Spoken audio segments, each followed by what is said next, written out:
Bonjour, Victor Nempé, professeur d'économie-gestion, option commerce-vente, lycée de Sada, Mayotte. Vous êtes candidat au diplôme de CAP employé de vente spécialisé, en abrégé EVS. La crise sanitaire liée au Covid-19 ne nous permettant pas de continuer nos activités comme d'habitude en face à face, nous vous proposons dans le cadre de la continuité pédagogique cette capsule vidéo pour vous aider à préparer en autonomie votre diplôme de CAP EVS.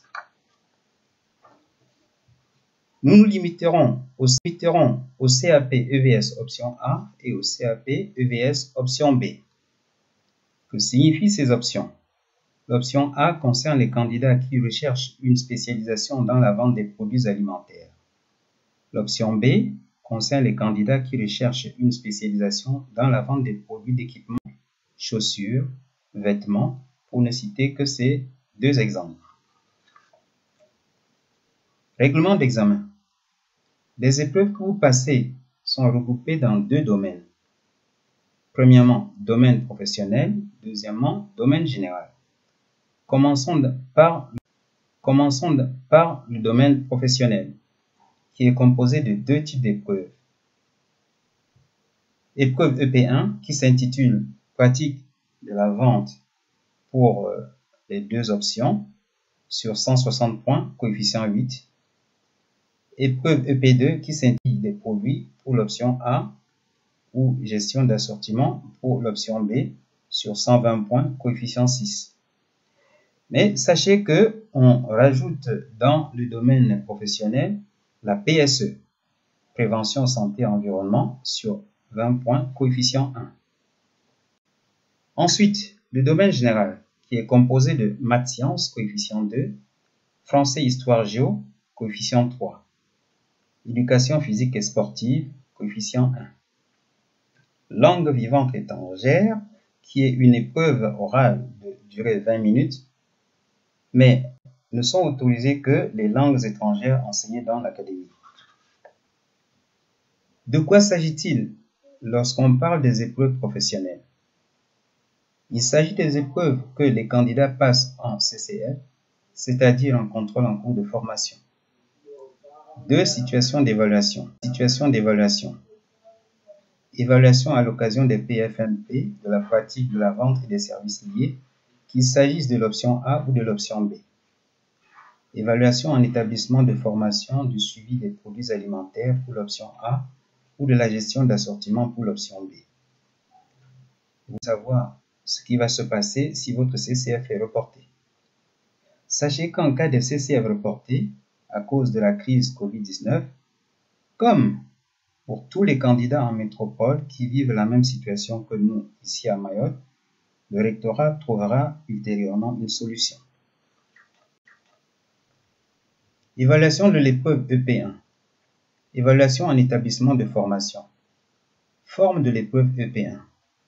C'est une épreuve orale avec un dossier support rangé dans un lutin que le candidat prépare soigneusement. Que doit-on trouver dans ce dossier? 2 fiches produits réalisées à l'aide de l'outil informatique, d'une page maximum pour chaque produit et la photo du produit concerné. Les modèles de fiches sont déjà en votre possession, distribués par vos professeurs. Il ne vous reste plus qu'à les compléter. 3 fiches documentaires réalisées en EEJ, environnement économique et juridique. Chaque fiche doit être accompagnée du document qui a servi de support à sa réalisation. Ici aussi, les modèles de fiches sont déjà en votre possession et il ne vous reste plus qu'à les compléter.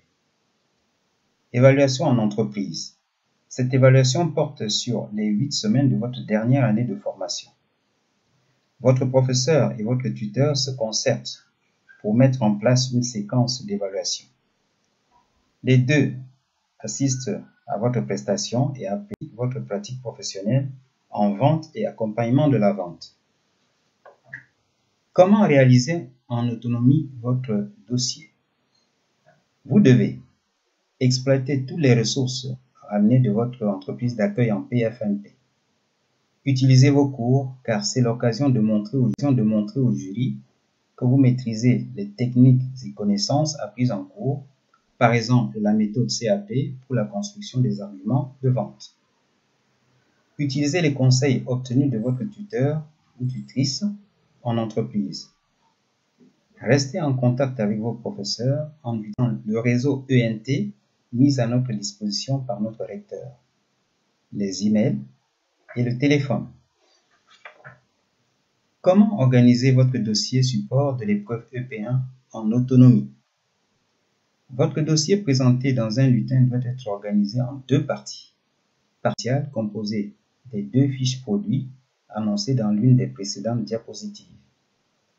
Chaque produit doit être accompagné de sa photo et, si possible, de la photo d'un produit additionnel.